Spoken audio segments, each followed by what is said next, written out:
Hello दोस्तों, subject board में आपका स्वागत है। तो दोस्तों आज हम क्लास 9 की बात कर रहे हैं और सब्जेक्ट है आईटी, जो इस साल आपका PT1 एग्जाम होने वाला है। तो दोस्तों इस रिगार्डिंग हम आपके लिए एक बेस्ट सैंपल पेपर लेकर आए हैं, जो कि आपके एग्जाम पॉइंट ऑफ व्यू से काफ़ी इंपॉर्टेंट रहने वाला है। तो दोस्तों मैं इस सैंपल पेपर को सोल्व करना शुरू करूं इससे पहले यदि आपने चैनल को सब्सक्राइब नहीं करा है तो सब्सक्राइब जरूर कर लीजिएगा, जिससे आपको इसी तरह के इंफॉर्मेटिव वीडियोस की अप टू डेट जानकारी मिलती रही। तो दोस्तों अब हम इस सैंपल पेपर को सोल्व करना शुरू करते हैं।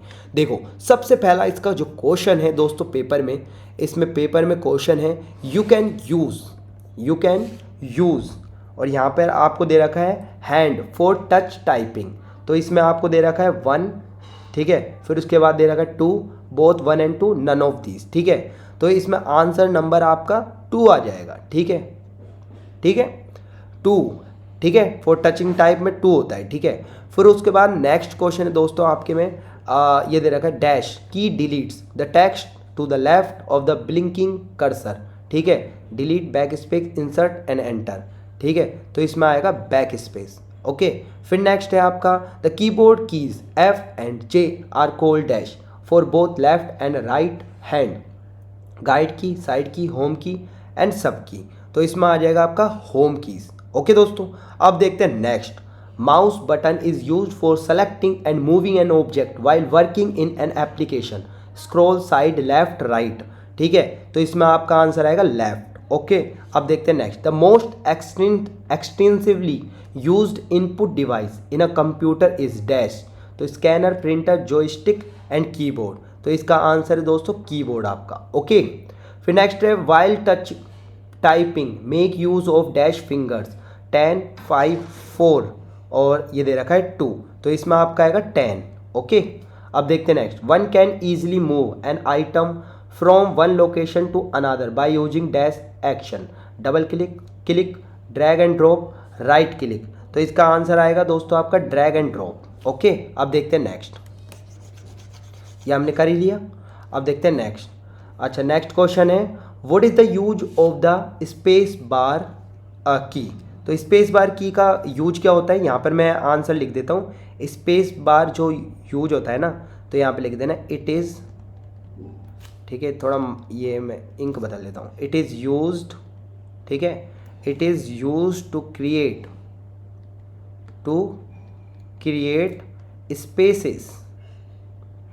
Spaces between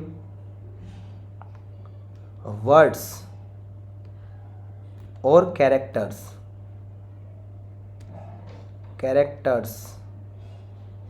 in a text, ठीक है, ये हो जाएगा।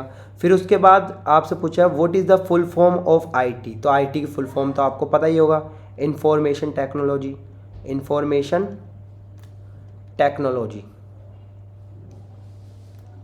ठीक है। फिर नेक्स्ट है आपका, देखो यहाँ पे what is the full form of BPO. तो बीपीओ की फुल फॉर्म होती है बिजनेस प्रोसेस आउट सोर्सिंग, ठीक है, ये ऐसे, ठीक है, आउटसोर्सिंग, ठीक है, ये फुल फॉर्म हो जाएगी। फिर उसके बाद नेक्स्ट देख लेते हैं, ये तो आपने नोट डाउन कर लेना वीडियो को पॉज करके, ठीक है। नेक्स्ट जो क्वेश्चन है इसमें, in the banking system what are the various use of IT. तो बैंकिंग सिस्टम में हम कैसे यूज ले सकते हैं इसका, देखो यहाँ पे मैं मेंशन कर देता हूँ। जैसे आप बैंकिंग सिस्टम में आईटी ऑनलाइन बैंकिंग में कर सकते हैं, ऑनलाइन बैंकिंग में कर सकते हो, ठीक है, एटीएम्स में से कर सकते हो, एटीएम्स, इलेक्ट्रॉनिक फंड ट्रांसफ़र में कर सकते हो, ठीक है। यहाँ लिख देता हूँ, देखो मैं पहला, दूसरा, तीसरा, इलेक्ट्रॉनिक फंड ट्रांसफ़र इसमें कर सकते हो। फिर कस्टमर CRM में कर सकते हो। CRM क्या होता है, कस्टमर रिलेशनशिप मैनेजमेंट, क्या होता है, कस्टमर रिलेशनशिप मैनेजमेंट, ठीक है। फिर तुम इसमें कर सकते हो फ्रॉड डिटेक्शन सिस्टम में, फ्रॉड डिटेक्शन सिस्टम्स में, ठीक है, ये हो गया। और मेंटेनिंग सिक्योर डेटाबेस, एक डेटाबेस को मेंटेन करना, मेंटेन डेटाबेस, ठीक है। ये आपके दोस्तों इसमें आ जाएंगे, ठीक है, इसमें आपके आ जाएंगे यूज में। फिर नेक्स्ट जो क्वेश्चन है दोस्तों हमारे पास, ये मैं मिटा देता हूँ, ठीक है। अच्छा, नेक्स्ट है आपका what is the role of IT in health care, ठीक है। हेल्थ केयर में कैसे यूज करते हैं इसको, तो देखो ये वाला जो क्वेश्चन है मैं आंसर की दे देता हूँ, बार बार लिखने में, चलो मैं लिख ही देता हूँ, छोड़ो। तो हेल्थ केयर में कैसे यूज करते हैं इसको, तो ये क्या कह रहे हैं, what is IT in health care, ठीक है।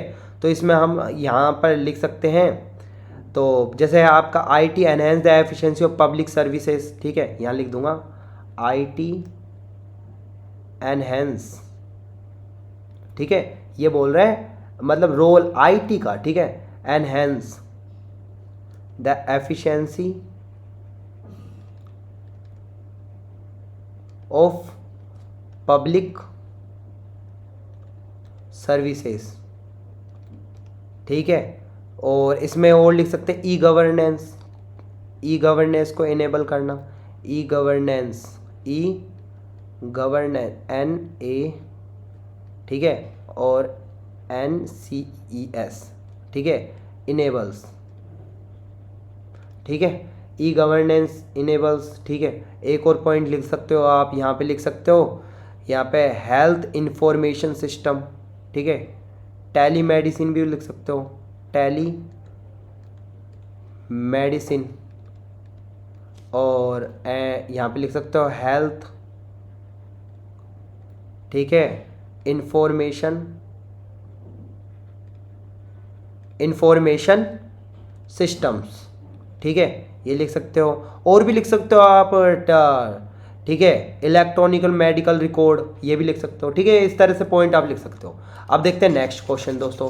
तो नेक्स्ट जो क्वेश्चन है दोस्तों हमारे, expand the following acronym WPS, CPS and KPM। तो देखो सबसे पहले WPM देख लेते हैं। WPM का मतलब होता है वर्ड पर मिनट, वर्ड्स पर मिनट, ठीक है। फिर उसके बाद है आपका CPS, CPS का मतलब है कैरेक्टर पर सेकंड।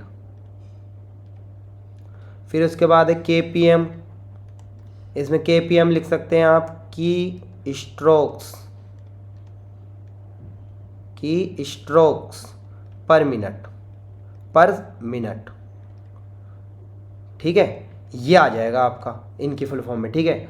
फिर नेक्स्ट जो क्वेश्चन है, what is the significance of interpreting result in rapid typing application, ठीक है। ये आप कमेंट में बताना है इसका आंसर, ठीक है। तो और फिर नेक्स्ट है आपका यहाँ पे @, हैशटैग, ये और ये इनका यूज क्यों करते हैं हम कीबोर्ड में। तो देखो इसका जो यूज करते हैं ना, @ के यूज में करते हैं, @। इसका हैशटैग है ना पाउंड साइन में यूज करते हैं, ठीक है। इसका ये $साइन होता है, और ये जो होता है कैरेट और सरकमफ्लेक्स साइन होता है। क्या होता है, सरकमफ्लेक्स साइन होता है। देखो इसको बोलते हैं @ साइन, @ ठीक है। इसको हैशटैग, इसको $, का साइन, और इसको बोलते हैं कैरेट एंड सरकमफ्लेक्स साइन। क्या बोलते हैं, सरकमफ्लेक्स साइन, ठीक है। तो दोस्तों इसी के साथ इसी के साथ ये सैम्पल पेपर यहीं फिनिश होता है। उम्मीद करता हूं कि इस सैम्पल पेपर ने आपकी एग्जाम प्रिपरेशन को काफ़ी बूस्ट किया होगा। इसी तरह के इन्फॉर्मेटिव सैम्पल पेपर्स की अप टू डेट जानकारी पाने के लिए आज ही चैनल को सब्सक्राइब कीजिएगा और बेल आइकन के बटन को दबाना ना भूलिएगा। तो दोस्तों हम फिर से मिलेंगे, बाय बाय।